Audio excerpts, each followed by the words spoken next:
Continuando con el curso de cromatografía y sus aplicaciones, seguimos la explicación de los diferentes detectores dentro de la cromatografía gaseosa.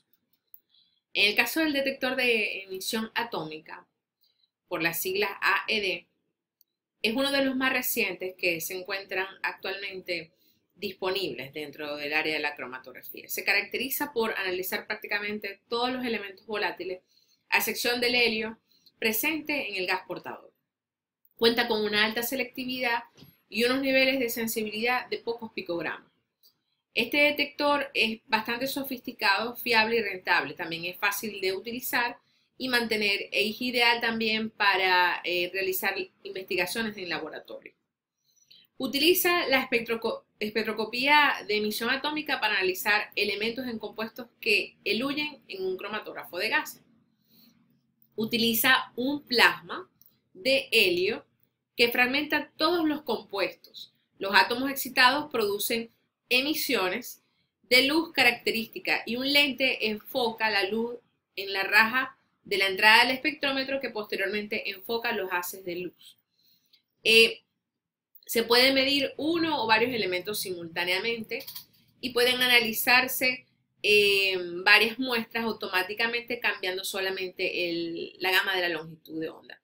Aquí alcanzamos a visualizar, cómo es el sistema, cómo opera el detector de emisión atómica. Vemos que la salida de la columna capilar lleva lo que llamamos el plasma de iones, en donde el helio fragmenta todos los compuestos, ¿no? Los átomos excitados. La muestra se atomiza y la emisión de los átomos excitados se detecta mediante un dispositivo de fila de diodos. El detector de ionización termoiónica es un detector selectivo para compuestos orgánicos que contienen fósforo y nitrógeno. El gas procedente de la columna se trata de, en presencia de hidrógeno, y fluye alrededor de una bola de silicato de rubidio, calentada eléctricamente. Más o menos la temperatura va entre unos 600 a 800 grados centígrados. Y se forma una plasma de electrones que genera una corriente bajo un diferencial de potencia de aproximadamente 180. La intensidad de la corriente que proporcionalmente genera el número de iones formados, es decir, la cantidad de halitos, es la que es medida, ¿no? No se puede utilizar nitrógeno como gas portador y es destructivo, además de tener una alta sensibilidad. En la espectroscopía infrarroja, también llamada espectrometría de absorción, utiliza lo que es la región infrarroja para poder realizar el análisis. Es utilizada para identificar definitivamente diversos elementos presentes dentro del analito. Se basa en el hecho de que los enlaces químicos de las sustancias tienen frecuencias de vibración que corresponden a niveles de energía de la molécula.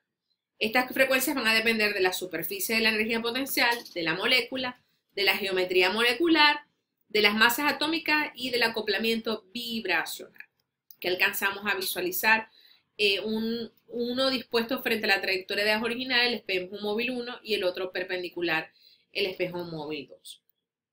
Si la molécula recibe con la misma energía de esa vibración, entonces la luz será absorbida si se dan ciertas condiciones. Para que se dé esta vibración en la espectrometría de infrarrojo, la molécula debe de llevarse a cabo un cambio en su momento dipolar durante la vibración. Se basa en una aproximación de los autores Bohr, Oppenheimer y aproximaciones armónicas, es decir, cuando el hamiltoniano molecular correspondiente al estado electrónico estándar puede ser aproximado por un oscilador armónico cuántico, entonces se dan las frecuencias vibracionales. ¿Cómo se realiza la preparación de la muestra en la espectroscopía infrarroja? Por lo general, las muestras líquidas pueden ser prensadas entre dos planchas con una solución de sal o salina. Estas placas deben de ser transparentes a la luz infrarroja para no introducir ninguna líneas en el espectro de la muestra. Las placas deben ser solubles en agua los reactivos deben de ser de lavado y el medio debe ser anhidro, es decir, sin contenido de agua. En el caso de muestras sólidas, se prepara mezclando una cierta cantidad de muestra con una sal altamente purificada. Puede ser bromuro de potasio u otra. Se tritura, se pasa a través del equipo como una pastilla y esa pastilla es prensada a altas presiones. Entonces, el uso y las aplicaciones de la espectroscopía se basa en la industria, en la investigación científica, porque es una técnica rápida y fiable para medidas, control de calidad y análisis dinámico. Con los avances de la tecnología y la manipulación de resultados se puede medir con bastante precisión en soluciones. Y bueno, es altamente utilizado también para determinar el grado de polimerización en los polímeros, altamente utilizado dentro de la industria petroquímica. La espectrometría de infrarrojos por transformada de Fourier es una técnica de análisis para obtener el espectro infrarrojo con mayor rapidez. En lugar de registrar datos variables, la frecuencia infrarroja es monocromática. Y después de pasar por la muestra, la señal da un interferograma. Esta espectrometría es más barata que la convencional. Además, la medida de un solo espectro es mucho más rápida en esta técnica. Entonces, tiene una alta sensibilidad y es altamente aplicado en los procesos. Y ya para completar, dentro del ciclo de detectores, hablamos de la espectrometría de masa. Es un instrumento híbrido que combina la cromatografía de gases con el espectrómetro de masa. En el caso de las columnas capilares, el acoplamiento se da en dos técnicas que pueden realizarse de forma directa. ¿Cuáles son las características de este espectrómetro?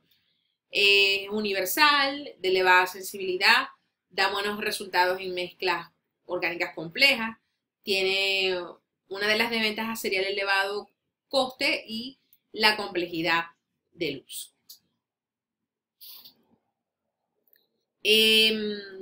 Aquí más o menos alcanzamos a visualizar algunos diagramas que muestran el funcionamiento de la espectrometría de masa. La polaridad viene siendo una propiedad que tienen las moléculas que se basa en la diferencia de las electronegatividades. En otras palabras, la separación de las cargas eléctricas en la misma molécula. Es una propiedad que está íntimamente relacionada con otras propiedades como son la solubilidad, el punto de fusión, punto de ebullición y también las fuerzas intermoleculares en las moléculas. ¿Ok? Al formarse una molécula a partir de un enlace covalente, tiende a desplazarse hacia el átomo que tiene mayor electronegatividad. Entonces esto va a originar una densidad de carga residual, ¿ok? Formando el enlace, es decir, se forma el dipolo eléctrico. Y esto atraerán el par de electrones covalentes con la misma fuerza a través de la ley de Coulomb y los electrones permanecerán en el centro haciendo que ese enlace sea apolar. Dependiendo de las características que tenga mis componentes presentes para fase móvil y para la fase estacionaria, puedo utilizarlo o no dentro de mi proceso. ¿Ok? Por lo general, la fase estacionaria puede ser iónica, polar y no polar. Y la cromatografía puede estar en base normal, reversa, de pares iónicos o iónica. La fase móvil también puede tener el mismo comportamiento, bien sea no polar, polar y iónico. Entonces, dependiendo del tipo de cromatografía que yo tenga en mi proceso, debo de seleccionar la fase móvil y estacionaria en función del diagrama de la gráfica que alcanzamos a visualizar aquí. Por ejemplo, si tengo, o sea, para el caso 1, que es la cromatografía en fase normal, debo de trabajar con una fase estacionaria polar y la fase móvil no polar. Si estoy manejando cromatografía en fase reversa, debo de irme por la fase móvil no polar y la polaridad de la fase estacionaria no polar. En el caso de que maneje cromatografía iónica, debo de manejar la fase estacionaria iónica y la fase móvil también iónica. ¿Cómo se da este intercambio iónico? Bueno, La mayoría de estas separaciones por cromatografía iónica ocurren por intercambio iónico sobre fases estacionarias con grupos funcionales cargados. Entonces, para cada ion, el proceso de intercambio se va a caracterizar en un equilibrio del intercambio iónico correspondientes a la distribución presente en el analito entre la fase móvil y la fase estacionaria. ¿Ok? El grupo más importante de intercambios iónicos son los basados en resina sintética para copolímeros de estireno y divinilbenceno. En el caso de que ustedes vayan a utilizar esta técnica para trabajar, para hacer análisis cromatográfico. La cromatografía iónica determina iones inorgánicos y orgánicos, normalmente a partir de la conductividad. Puede ser por supresión química o puede ser también por supresión electrónica. Hablemos un poco acerca de la cromatografía HPLC o de alta resolución. Bien, la cromatografía de alta resolución o cromatografía de líquido, la fase móvil por lo general es un líquido que va a fluir a través de una columna que contiene la fase fija. Y esta separación cromatográfica es el resultado de las interacciones de las moléculas presentes en la fase móvil y estacionaria. A diferencia de la cromatografía de gases, la cromatografía de líquidos posee alto rendimiento, por tal razón se le llama de high performance.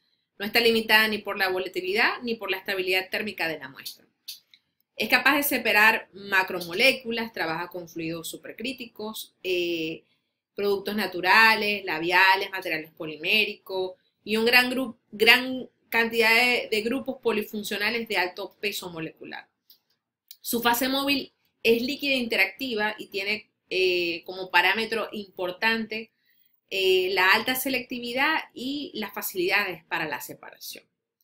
Sus aplicaciones suelen ser múltiples, ¿no? Para fármacos, antibióticos, sedantes, esteroides, todo lo que es la industria de la farmacia, bioquímica, aminoácidos, proteínas, productos alimenticios, industria química y petroquímica, fenoles, médica clínica y bueno, también separación de metabolitos,